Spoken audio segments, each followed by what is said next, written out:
देवेंद्र फडणवीस साहेबांनी, विशेष करून आपल्या विखे पाटील साहेबांनी आणि लाड साहेबांनी, त्यांनी सगळ्यांना मिळून मराठा समाजाच्या जेवढ्या मागण्या आहेत या मागण्यांची अंमलबजावणी करून मराठा समाजाला न्याय द्यायचं ठरवलं आहे. त्याबद्दल मी त्यांचं मनापासून आभार मानतो.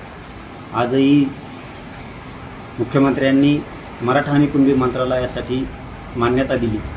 त्याचे पण प्रोसिडिंग आपल्याकडं त्याचा एक ड्राफ्ट त्यांनी दिला आहे. त्याने त्याची घोषणा केली.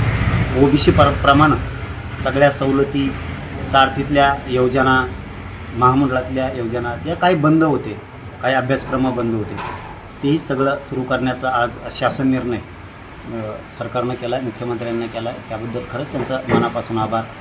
बलिदान गेलेल्या कुटुंबाचा विषय मार्गी काढला आहे. त्याच्यात शिंदेसाहेब उपमुख्यमंत्री, आपले उदय सामंत साहेब यांनीसुद्धा तो MIDCचा निर्णय घेतला आहे. यांनी सगळ्यांनीच मिळून विखे पाटलांच्या माध्यमातून योजना पुढं जायला लागल्यात. सगळ्या योजनेची अंमलबजावणी मिळाली.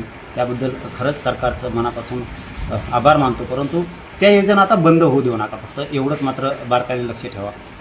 जे कुणबी प्रमाणपत्र मिळाले त्याचेसुद्धा आदेश दिलेत, हे याबद्दलही आम्ही आभार मानतो. परंतु ज्यांचे कुणबी प्रमाणपत्र मिळाले त्यांच्या व्हॅलिडिटी थांबवण्याचं काम राज्यात काही अधिकाऱ्यांकडून सुरू आहे. त्या अधिकाऱ्यांनासुद्धा निलंबित करण्याची प्रक्रिया सरकारकडून होणं खूप गरजेचं आहे. कारण एकाला व्हॅलिडिटी दिली, दुसऱ्याला देत नाही आहे.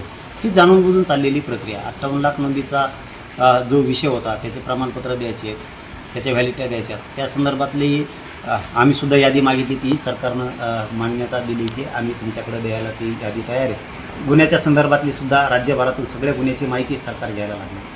त्याबद्दल खरंच मनापासून देवेंद्र फडणवीस साहेबांचे आभार, विखे पाटील साहेबाचे, लाड साहेबाचे, शिंदे साहेबाचे, आपल्या सुमित्राताईंचे, सगळ्यांचेच मनापासून आभार. उदय सामंत साहेबांनी सुद्धा याच्यामध्ये खूप लक्ष घातलं. परंतु खऱ्या अर्थानं या मागण्याला जास्तीत जास्त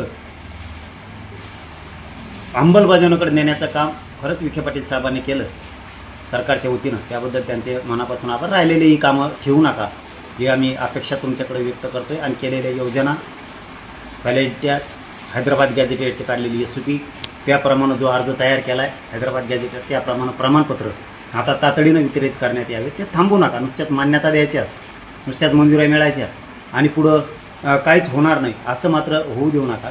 अशाच पद्धतीनं तुम्ही मराठा समाजाच्या गोरगरिबांच्या लेकरांचं कल्याण करा. हा समाज तुम्हाला कधी विसरणार नाही.